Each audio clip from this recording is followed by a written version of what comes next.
ibu-ibu, bapak-bapak, saudara-saudari seiman yang sedang mengikuti Misa Kudus pada pagi hari ini, tetap kita ingatkan tentang tahun Santo Yosef, di mana kita semua sepanjang tahun ini menaruh devosi mendalam kepada Santo Yosef sebagai pelindung gereja, sebagai pelindung kaum pekerja, dan sebagai pelindung keluarga.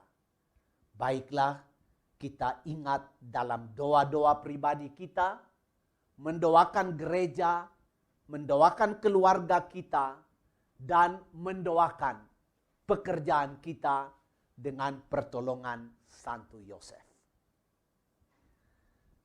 Ibu, bapak, saudara-saudari, mari bersama-sama kita coba melihat permenungan Injil atau naskah-naskah kitab suci pada hari ini dan membacanya sebagai terang untuk melihat kehidupan kita masing-masing. Pertama, ingin saya katakan begini, bahwa Injil Santo Markus pada hari ini menempatkan pekerjaan Yesus pada hari Sabat.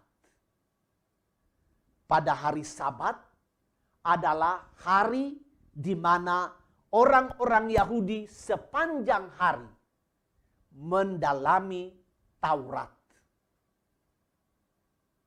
Dan dalam mendalami Taurat itu, mereka membaca kehidupan mereka dalam terang naskah-naskah suci. Jadi, Injil Markus itu memberitahukan kepada kita bagaimana Yesus pada hari Sabat itu setelah mengajar di sinagoga, dia datang ke rumah mertua Simon. Di sana dia menyembuhkan mertua Petrus yang sedang sakit demam. Kemudian dikatakan menjelang petang, menjelang sore, sebelum matahari terbenam, orang datang membawa banyak sekali orang sakit dan orang kerasukan setan supaya dijamah oleh Yesus dan mereka disembuhkan. Kemudian Markus menambahkan satu adegan lain pada pagi harinya. Pada pagi harinya Yesus pergi ke tempat yang sunyi untuk berdoa.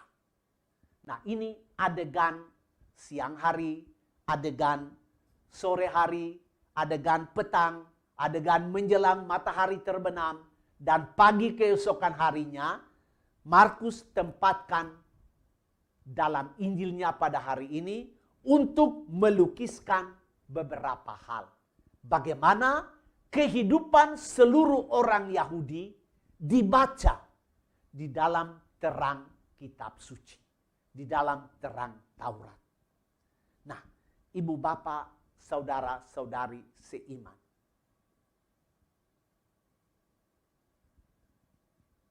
naskah pertama kitab suci pada hari ini adalah dari kitab Ayub. Ayub adalah seorang tokoh legendaris. Kitab Ayub ditulis pada masa di mana orang-orang Yahudi pada zaman itu tidak lagi puas terhadap jawaban-jawaban yang diberikan atas persoalan-persoalan menyangkut kehidupan, menyangkut penderitaan, dan menyangkut kematian. Nah, dalam rangka itu, ketidakpuasan atas jawaban-jawaban terhadap persoalan-persoalan hidup itulah kitab Ayub ditulis. Dan Ayub tampil sebagai seorang tokoh legendaris. Bagaimana legenda tentang Ayub? Singkatnya adalah, Ayub adalah gambaran seorang yang hidup hidup di dalam keadaan yang sangat ketakutan. Karena kehidupannya itu sangat mengerikan. Mungkin lebih mengerikan daripada masa pandemi kita sekarang ini. Di masa pandemi ini kita semua sudah ketakutan, awas-awas dan cemas-cemas. Nah, coba kita baca kitab Ayub. Ayub adalah gambaran dari ketakutan itu. Bagaimana hidupnya dilanda kengerian yang luar biasa. Tetapi, nah inilah kehidupan Ayub dibaca di dalam terang iman. Dalam ketakutan itu, Ayub tidak memberontak. Kenapa? Karena dia menyadari kehadiran Tuhan bersama dia. Dia menyadari kekuatan ilahi bersama dia. Maka dia tidak pernah memberontak. Dan yang kedua, ketika penderitaannya memuncak, Ayub menyerahkan dirinya kepada Tuhan.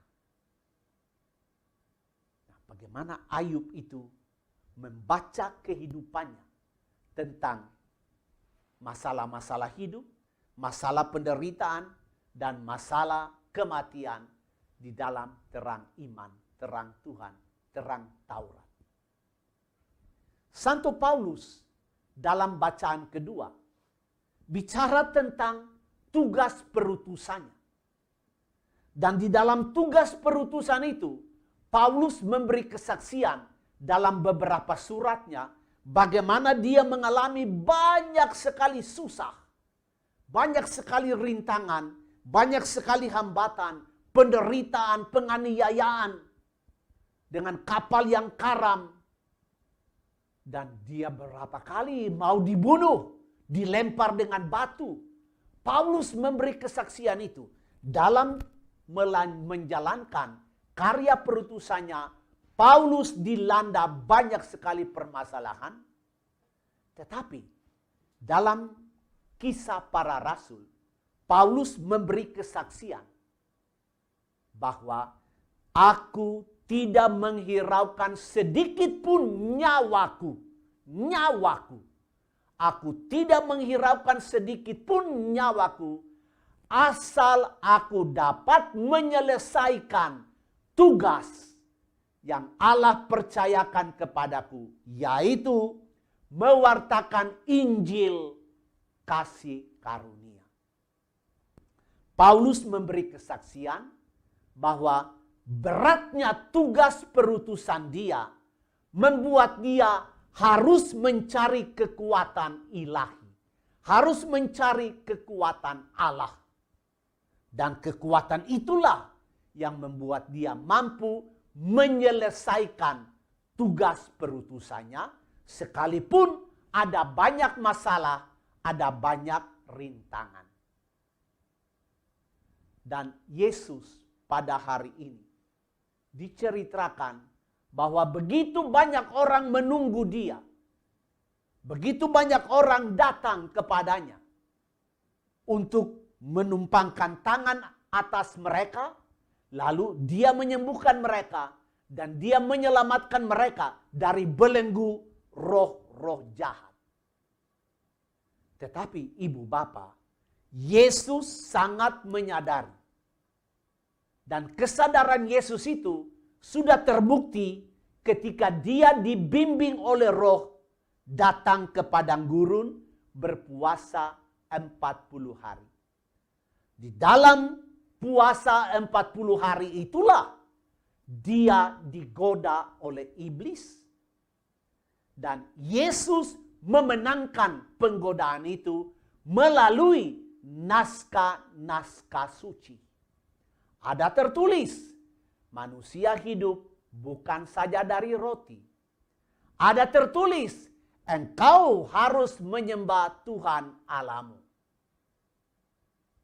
Naskah-naskah kitab suci itulah yang membuat Kristus menang atas penggodaan itu. Nah, hari ini Tuhan juga sungguh-sungguh menyadari bahwa perbuatan-perbuatan baiknya itu diiringi oleh godaan-godaan untuk menyelewengkan perutusannya mewartakan Injil, kabar gembira kepada banyak orang. Dia berkeliling kemana-mana untuk berbuat baik, menyembuhkan orang, membuat mujizat, mengusir setan, mengampuni dosa, memberi makan kepada yang lapar.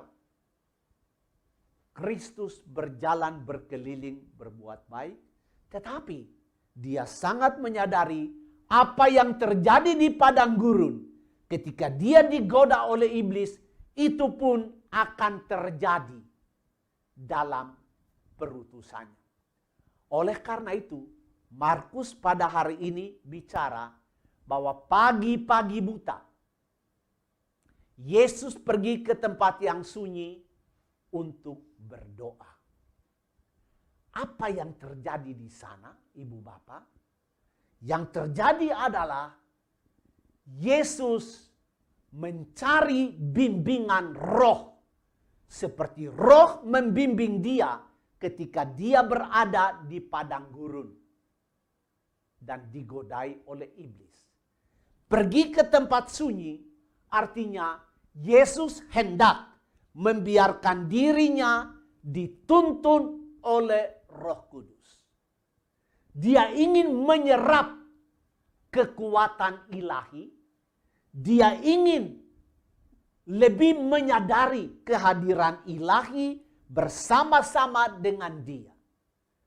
Justru bimbingan Roh Kudus, kesadaran akan kehadiran ilahi bersama-sama dengan dia, itulah yang membuat dia menang atas penggodaan, menang atas iblis, dan selalu dia mengusir setan dari orang-orang yang kerasukan, dan dia menyelesaikan tugas perutusannya dengan baik. Kenapa pagi-pagi? Pagi-pagi itu adalah saat di mana fajar mereka. Yesus memandang matahari itu. Dan matahari adalah sumber kekuatan yang mengusir kekelaman, mengusir kegelapan. Dan Yesus dengan memandang matahari itu, dia memandang dia. Yesus memandang Allah Bapanya yang memberi dia kekuatan. Seperti matahari memiliki kekuatan mengusir kekelaman, Allah Bapanya memberi dia kekuatan untuk mengusir kejahatan dan untuk menyelesaikan tugas perutusannya.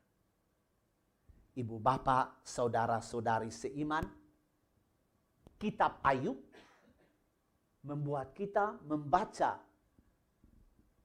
kehidupan kita yang kadang-kadang dilanda penderitaan, dilanda masalah, dilanda macam-macam rintangan. Dan kitab Ayub mengajar kita, ayo coba kita membaca kehidupan ini dalam terang iman. Bersatu dengan Allah, menyerahkan diri kepada Allah supaya kita kuat menghadapi masalah-masalah hidup. Santo Paulus menerangkan kepada kita bahwa dalam menjalankan tugas kita, tugas apa saja, kadang-kadang kita dihantui oleh godaan-godaan yang hendak menyelewengkan tugas-tugas kita. Paulus mengajarkan kepada kita bahwa kita harus menyelesaikan tugas itu, tetapi kita harus mendapatkan kekuatan dari Allah. Dan Kristus sendiri pada Injil Markus hari ini memberi kita terang yang luar biasa.